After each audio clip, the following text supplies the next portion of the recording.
මම මේ ළඟදී TikTok එකට වීඩියෝ එකක් දැම්මා ලංකාවේ කෙටිම කාලයකින් නීතිඥවරයෙක් වෙන්න පුළුවන් ශ්‍රී ලංකා නීති විද්‍යාලය හරහා කියලා.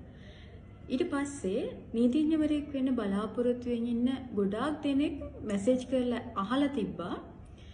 එයාලා වෙනත් අධ්‍යාපන ආයතනවල අධ්‍යාපනය ලබන ගමන් ඉන්නේ. ඒ වගේම තමයි වෙනත් රැකියාවන් කරන ගමන් දැන් ඉන්නේ. මෙහෙම ඉන්නදී ශ්‍රී ලංකා නීති විද්‍යාලයට ඇතුල් වෙලා නීතිඥවරයෙක් වෙන්න පුළුවන්ද කියලා. මේකෙදි කියන්න ඕන ප්‍රධානම කාරණය තමයි ශ්‍රී ලංකා නීති විද්‍යාලය සඳහා සිසුන් ඇතුළත් කර ගැනීමට පවත්වනු ලබන ප්‍රවේශ විභාගයේදී මෙම විභාගය ලියන්න පුළුවන් උපරිම වයස් සීමාවක් දක්වලා නැහැ. අවම වයස් සීමාව දක්වලා තියෙනවා අවුරුදු 18ට වැඩි වෙන්න ඕනේ කියලා. නමුත් උපරිම වයස් සීමාවක් දක්වලා නැහැ. ඒ හින්දා ගොඩක් වැඩිහිටි පුද්ගලයොත් මේකට යොමු වෙනවා. ඒ කියන්නේ අවුරුදු 40ට 50ට වැඩි පුද්ගලයෝ පවා ශ්‍රී ලංකා නීති විද්‍යාලයේ ප්‍රවේශ විභාගයේ ලියන්න පෙළඹෙනවා. ඉතින් ඒ රැකියාවල් කරන අයටත් මේ ශ්‍රී ලංකා නීති විද්‍යාලයට ඇතුළත් වෙලා නීතිඥවරයෙක් වෙන්න පුළුවන්ද කියලා තමයි ගොඩක් අය අහලා තිබ්බේ.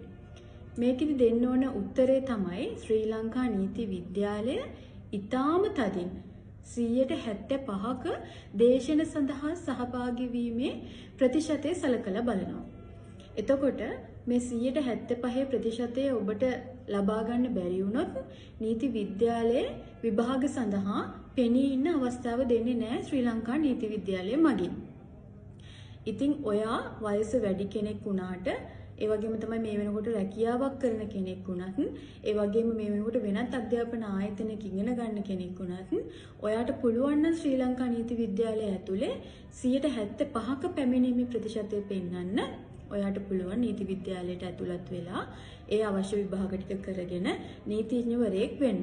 නමුත් මතක තියාගන්න ශ්‍රී ලංකා නීති විද්‍යාලය ඊටාම තදින් පැමිණීමේ ප්‍රතිශතය බලනවා.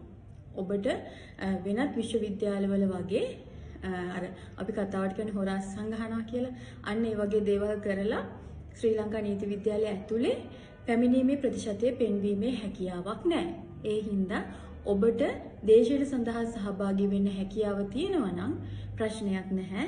ඔබට පුළුවන් ශ්‍රී ලංකා නීති විද්‍යාලය මගින් නීතිඥවරයෙක් වෙන්න.